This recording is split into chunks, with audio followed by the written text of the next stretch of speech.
Cody Bellinger and Kyle Tucker could both be traded within the next 24 hours.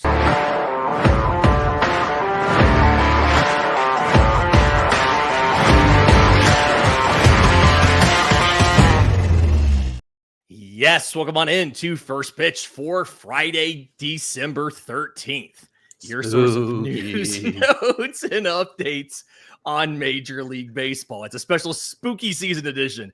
I'm your host, Lindsey Crosby. You can follow me on Twitter at Crosby Baseball. He's Troy Brock, Troy B Baseball on the Twitter machine. And happy Friday the 13th to you, pal. You as well, sir. We're gonna talk about Luis Castillo maybe getting moved. We're gonna talk about this crazy story from Pitcher List about Mike Elias of the Baltimore Orioles. But first, we've got to start with the Chicago Cubs, because I think on this show, you and I both, and Christian as well, have been a little bit critical of the Cubs not being willing to jump into free agency to try to improve their roster. They're at that weird place where just about every position, maybe with the exception of catcher, is a top 10, top 15 guy. And so it's really hard to find upgrades for this team. They did a little bit of work on the pitching staff, right? But left fielder Ian Happ, right? Second baseman Nico Horner, Dansby Swanson at short. It's just really tough for them to find guys that are better than what they currently have. And that may be changing. They are in the middle of two separate sets of trade discussions. I believe Mark Feinsand and Joel Sherman, both MLB.com or MLB Network insiders, have reported that Kyle Tucker is on the block from the Houston Astros. We've talked about that on this show, but that the Cubs are the favorite to acquire him. I believe Mark Feinsand's the one that had that report. And the proposed deal was involved outfielder Seiya Suzuki and third baseman Isaac Paredes going to Houston in the Kyle Tucker deal. I'm assuming there is going to be some more prospects, or at least one more prospect in there. It feels like just those two players is probably not the deal you're going to see. I believe Ken Rosenthal of The Athletic was the one that had those names. And then at the same time, there's other reporting that the Yankees are closing in on acquiring Cody Bellinger. We don't know exactly how much or exactly what the compensation is. I've heard there's been a little bit of conversations here about maybe it's pitcher Will Warren goes back to the Cubs. And the hangup apparently appears to be how much money the Cubs are going to cover of the $27.5 million salary for Bellinger in 25. And then he has either a $25 million player option or a $5 million buyout for 2026. So if these two deals go through, not knowing what the return is, but assuming it's, Suzuki and Paredes going to Houston, assuming it's Warren going to the Cubs, they get Tucker, and the Yankees get Bellinger. Who do you feel like is the winner out of these three teams in this deal? It's got to be the Cubs, just strictly because of Kyle Tucker. I mean, even with them trading away essentially three major league pieces and receiving one sure thing back in Kyle Tucker, he makes up for the loss of production from Isaac Paredes, Seiya Suzuki, and Cody Bellinger combined. And yes, Tucker dealt with a lot of injuries. And as we've pointed out a couple times on the show, we don't even know if he has a shin anymore or not. But outside of this year, from 2021 through 2023, he played 100 or 140 or more games in all three of those seasons. He played 58 in the 60-game season of 2020. Before that, 2019, he was hurt. In 2018, he was a late season call-up. So he has, outside of 2024, he has posted for the majority of seasons, and he has a 139 OPS plus across his career. He's not a Yordan Alvarez, but when he did play in 2024, he had a 181 OPS plus, and he had 23 home runs in 78 games. And it's just Kyle Tucker would immediately make the Cubs the winner of both trades from all three teams. Yeah, I mean, that's a 47 homer, close to 15 stolen base pace for Kyle Tucker. It's not very often you see a dude hit 40 plus home runs and get double-digit steals, right? Yeah, this is a situation. Some of the hangups here, Suzuki has a full no trade clause. Reportedly, he's not looking to be traded. He just wants to play the outfield more. He was DHing a lot last year. Obviously, if you move on from Bellinger, that does open up playing time in the field for Suzuki. Ian Happ still in left. Pete Crow Armstrong still in center. That gives you some right field play. Although it's important to note the reason why the Cubs can look at moving multiple starting outfielders is they have so many high-level outfield prospects. Owen Casey's a big name, supposed to be a big power corner outfield bat that they want to get into the lineup. So it is, I feel like the Cubs would be the winner here because they're getting the most impact, and their payroll commitment should come down from Cody Bellinger's $27.5 million. Really, if you have Bellinger on your roster for 25 because of the buyout, you're committed to paying at least $32.5 million to Cody Bellinger. And getting out from under that deal for a player that is, I would argue, is fine, but is probably not worth that level of contract, I'd argue that's a good thing. And then I do say the Yankees are the team I think that is probably best suited to take on Cody Bellinger simply because they have holes in both center field and first base.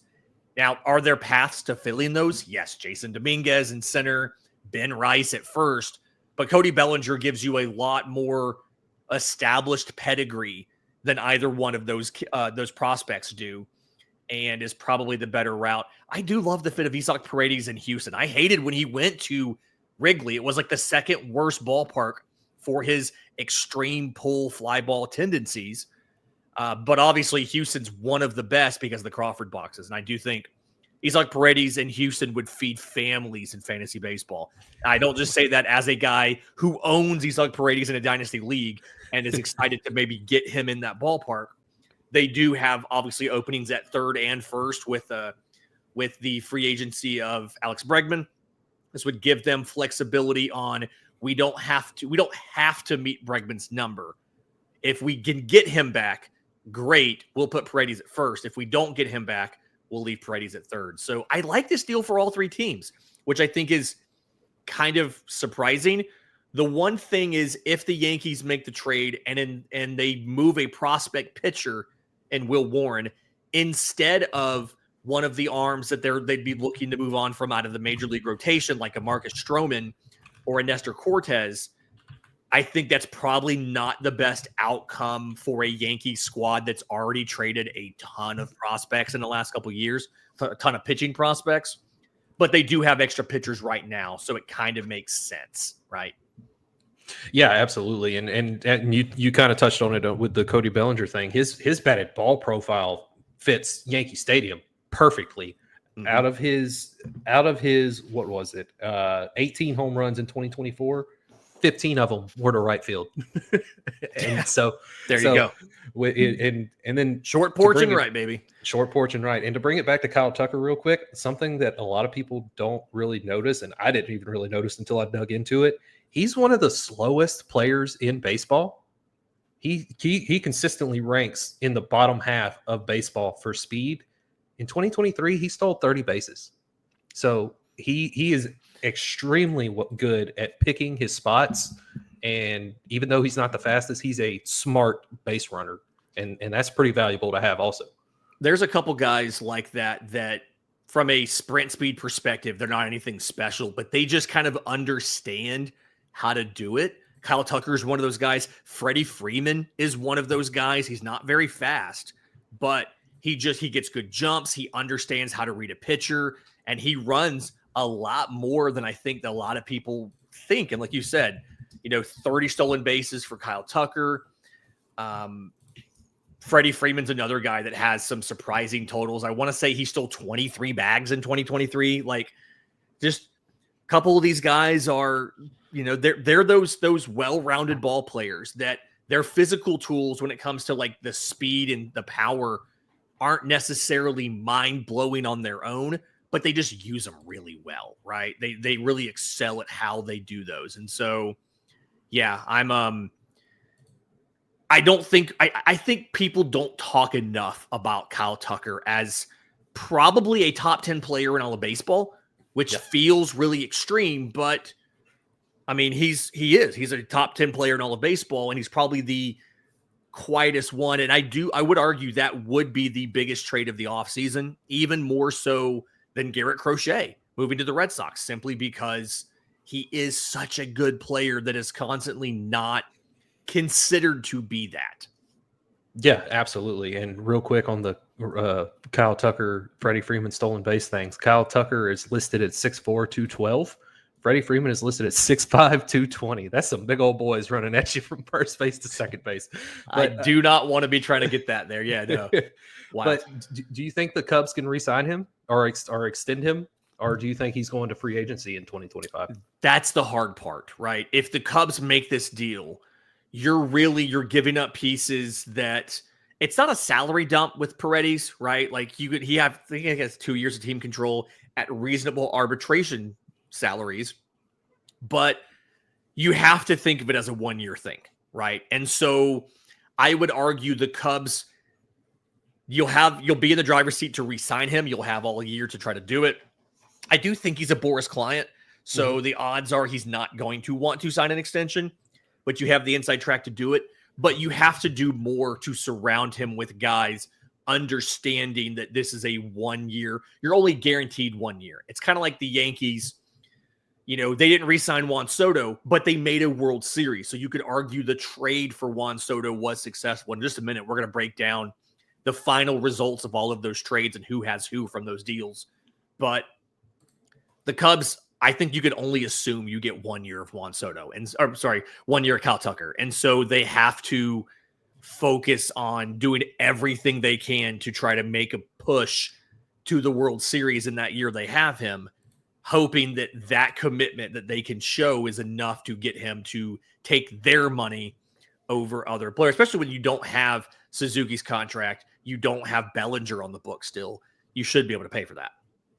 I'm right there with you. I think it seems like the Cubs are trying to go all in and make some sort of push for 2025. I mean, we've talked about it, how in 2023 and 2024 they finished both years with the same record, but in 2024 they finished one game farther back of the Brewers.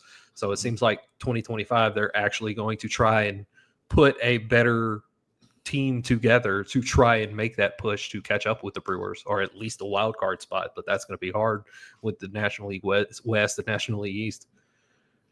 Yeah. Okay. So talking about the Juan Soto trade, I want to real quick. It's taken 3 years, but we've seen what every team has after trading for Juan Soto.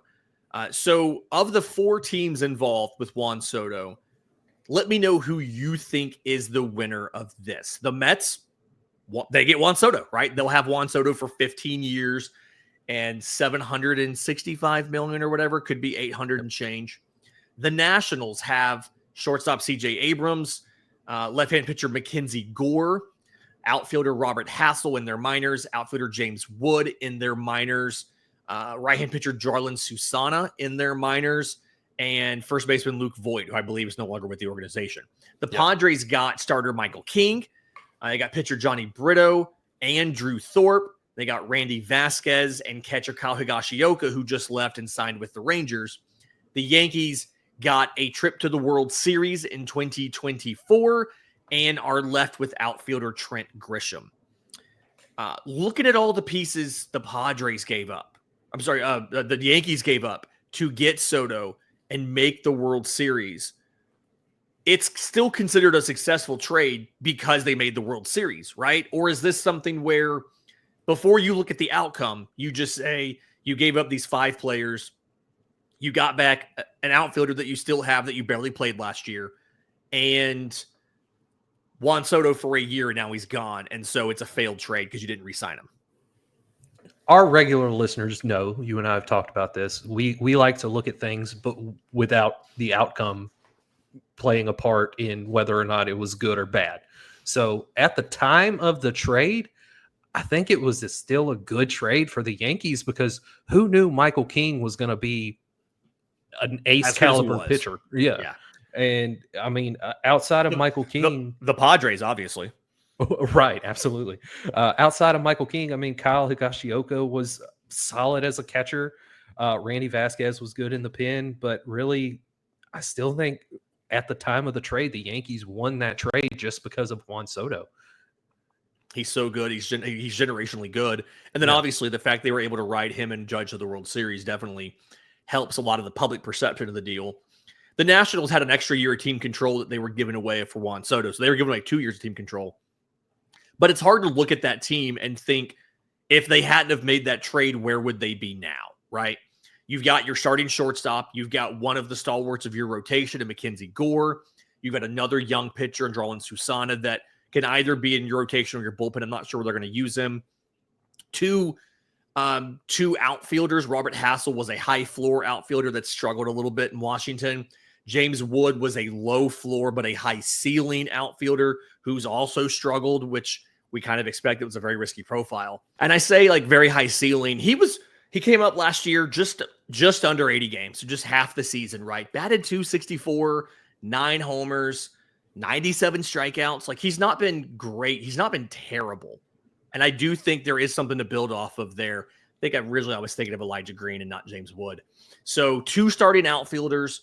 One starting outfielder, another depth outfielder, a 4th or 5th kind of guy. You also have starting shortstop, your I think your number 2 in your rotation behind Josiah Gray, and then a potential depth bullpen piece in Jarlin Susana.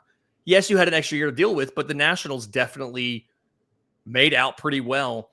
I think it's hard from where we sit for me to say that the Mets are set to be successful given the financial commitment that Juan Soto's going to take. I know the joke is Steve Cohen has unlimited money, but they're paying significantly more in present day value for Juan Soto than even Shohei Ohtani's getting. Shohei's deal, present value, so not counting the full amount of the deferrals, is like $460 million. They're paying $300 more than that for Juan Soto, granted over 5 more years, but still, it's hard for me to think that, yes, the Mets are going to be able to build a successful team around Juan Soto when he's taken up such a huge part of the payroll now, and after essentially the automatic escalator kicks in 5 seasons where he can opt out and they have to up his salary to make up for it. Yeah, I 100% agree with you. They're going to have in order to continue to be contenders in the National League East, they're going to have to do something else, and they really can't. They can't make any big additions outside of Juan Soto. I mean, they can add some fringe guys and some depth guys, but they need a lot more than that if they want to actually be contenders in my opinion, in the National League East. Now, I think part of it, I think we can kind of acknowledge the payroll from last year to this year. They're still $80 million behind where the payroll was last year, right? Like they can add. This is something where like Juan Soto's guaranteed salary in 2025, according to the Fangraphs, is $61.875 million. And it's just, it kind of blows my mind how large these payroll figures are. And they've got issues. Like, they'll have some money freeing up. Starling Marte is on the final year of his deal. He's owed $20.75 million. There's rumors that they're going to pay some of that down to move him to somewhere else. They've got 2 years left of Jeff McNeil on a terribly timed option at $15.75 million. But you've got so many expensive players, right? Francisco Lindor, $34 million a year through 2031. Brandon Nimmo, $20.5 million a year through 2030. It just feels. Edwin Diaz at $18.5 million through 2027. And so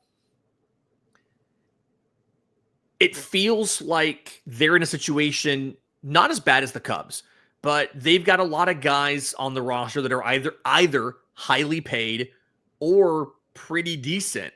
And so it's going to be hard to replace them with better guys on the diamond. Their path has to be the rotation, which they can't be done with the rotation and genuinely think that they can contend.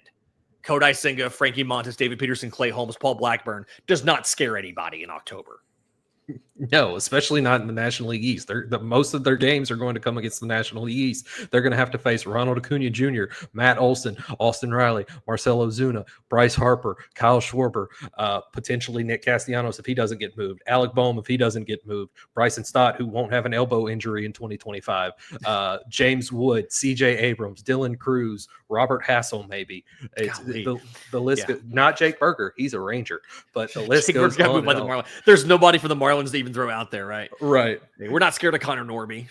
Shout out Connor Norby. But speaking of the division, I got an email from a sports book giving me the odds opened on Thursday afternoon for the divisions, the pennants, and the National League East odds. Atlanta Braves, when the lines opened, plus 150, so 3-2 odds.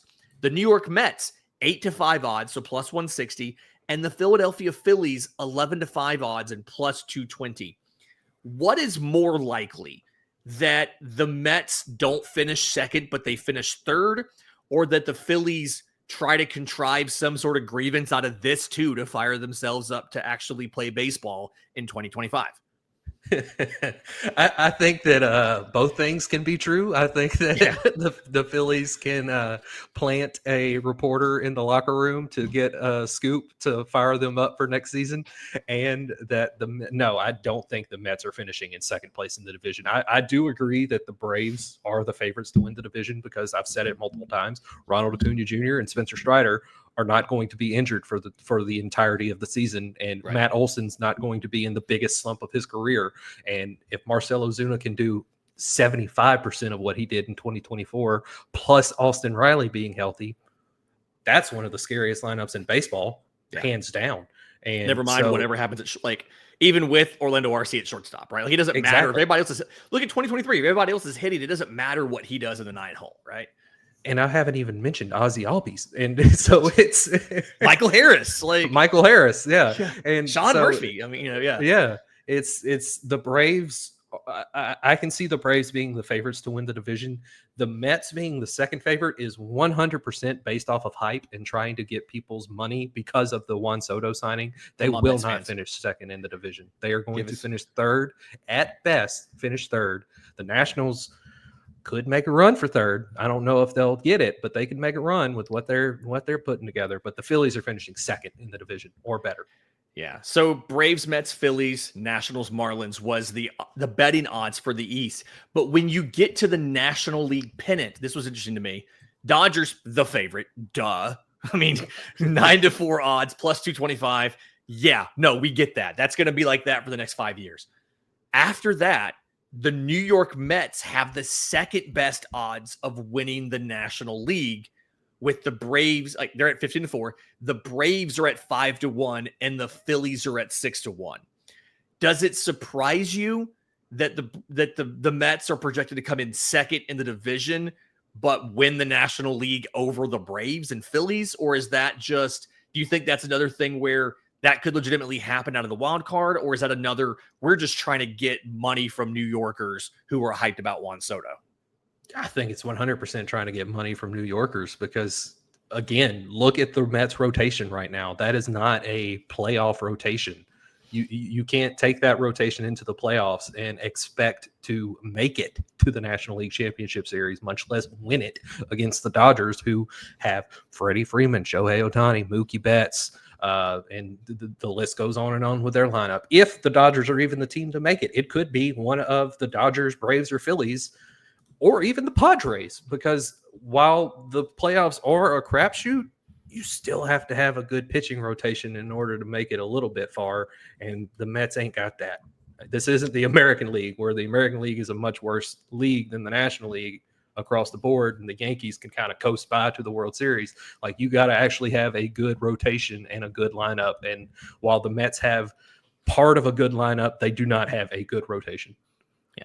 Fun fact, the Padres are actually fifth on that list behind the Phillies at 15-2, so plus 750.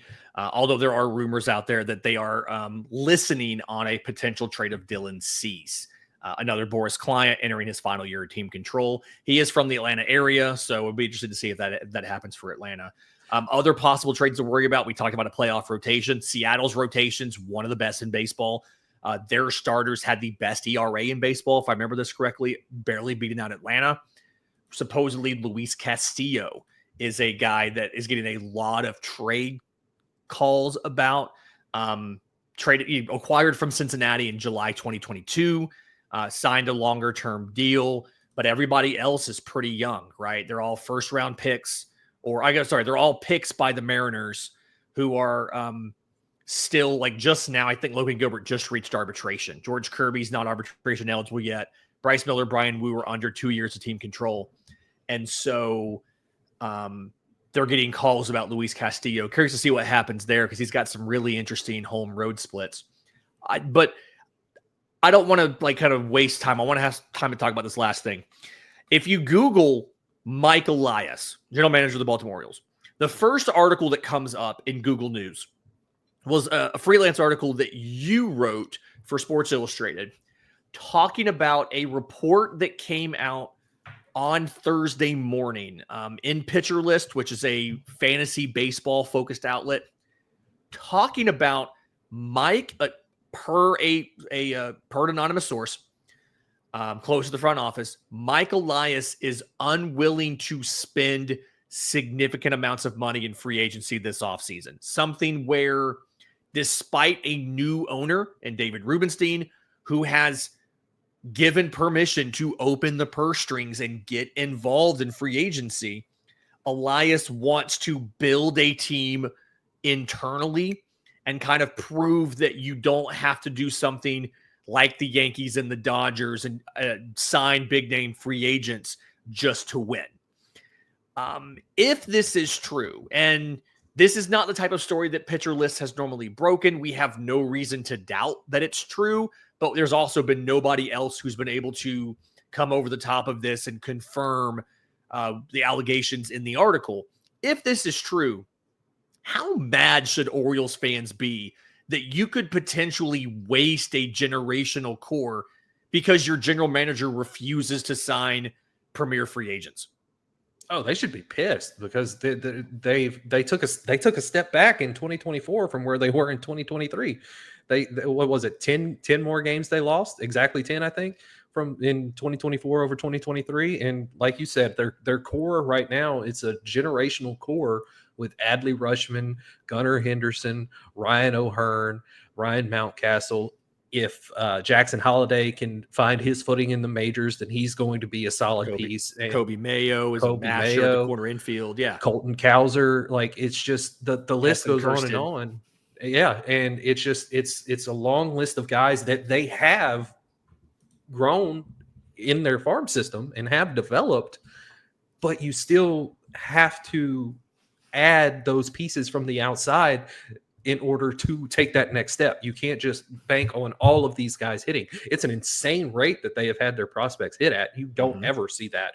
And fun fact, Adley Rutschman and Gunnar Henderson were taken in the same draft in the first and second round by the Baltimore Orioles. And both of them have hit. And it's just, if I was a Baltimore Orioles fan and I saw this, I'd be very mad because you're not going to get Corbin Burns if you're not going to spend. Yeah, this is something where you look at this rotation. Kyle Bradish down for Tommy John in June.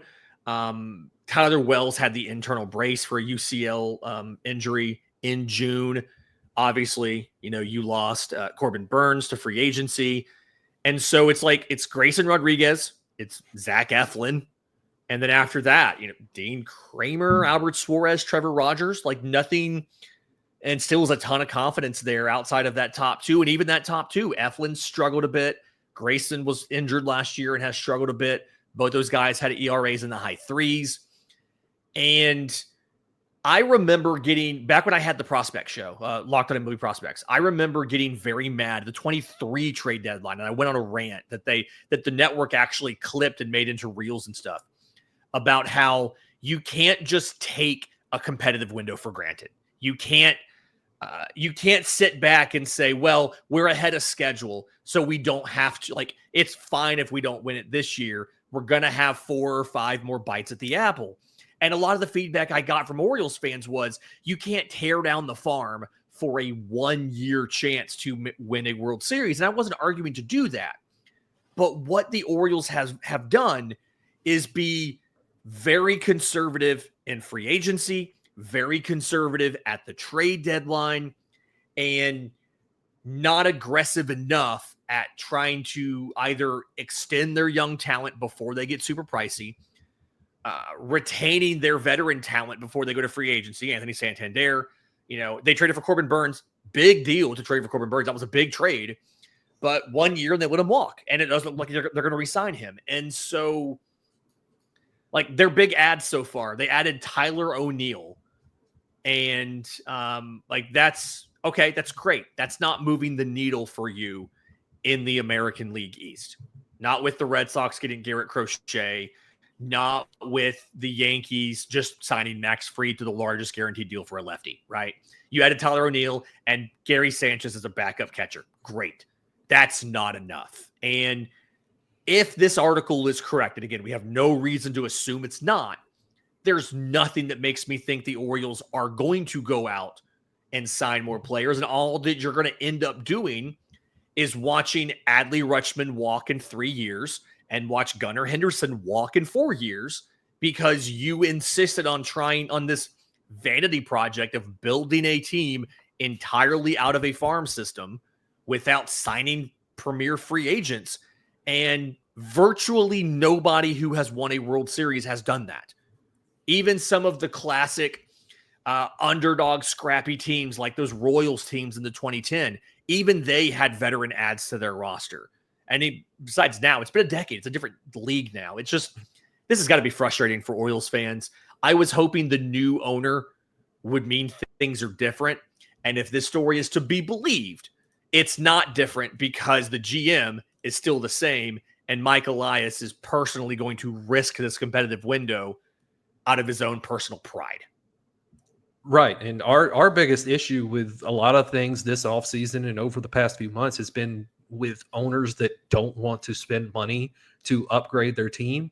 And that's not the case here. It's not the owners that's not wanting to spend money. According to this report, it's the GM that's not wanting to spend the owner's money. And it's not his It's not money. even your money. Spend it.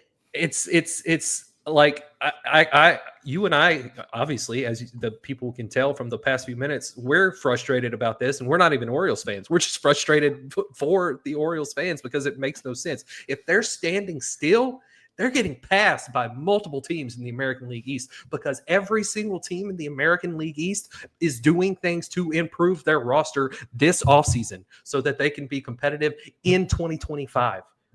You can't just be stagnant.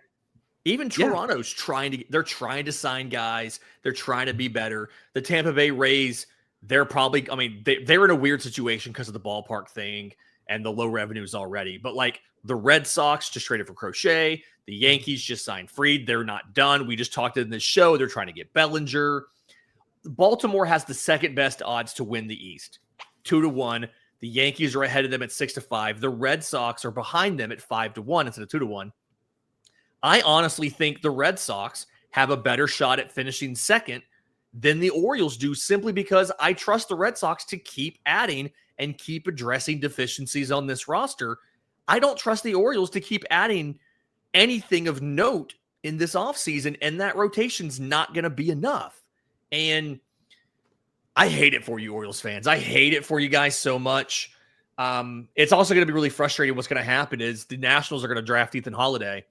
You're going to watch him in a Beltway series take on his brother, and then Jackson's going to leave in free agency at this rate. Like, it's just, I know it's 5-6 years from now, but it's just frustrating where the Orioles are compared to where they could be. Right, absolutely. And back to the two additions that they have added, Tyler O'Neill is perennially injured. They're paying him like $15 million a year. He's probably going to be on the injured list for the majority of the time that he's under contract with them because he has played 100 or more games twice in his career. I actually wrote a little article about that today. And he's 100 or more games twice in his career. Go ahead. Did we talk about Tyler O'Neill getting $50 million over 3 seasons? I don't think y'all did. $16.5 million a year. What are we doing here? And here's the thing. There's an opt-out after 2025. But with Tyler O'Neill's injury history, there's no way he exercises that opt-out because he's going to be hurt for all of 2025. And Gary Sanchez isn't going to play. Like, Adley Rutschman is built of the same cloth that JT Realmuto is. Adley Rutschman is a catcher that starts 140 plus games a year. So Gary Sanchez might start 20 games at catcher at most, and then his other option is DH and first base.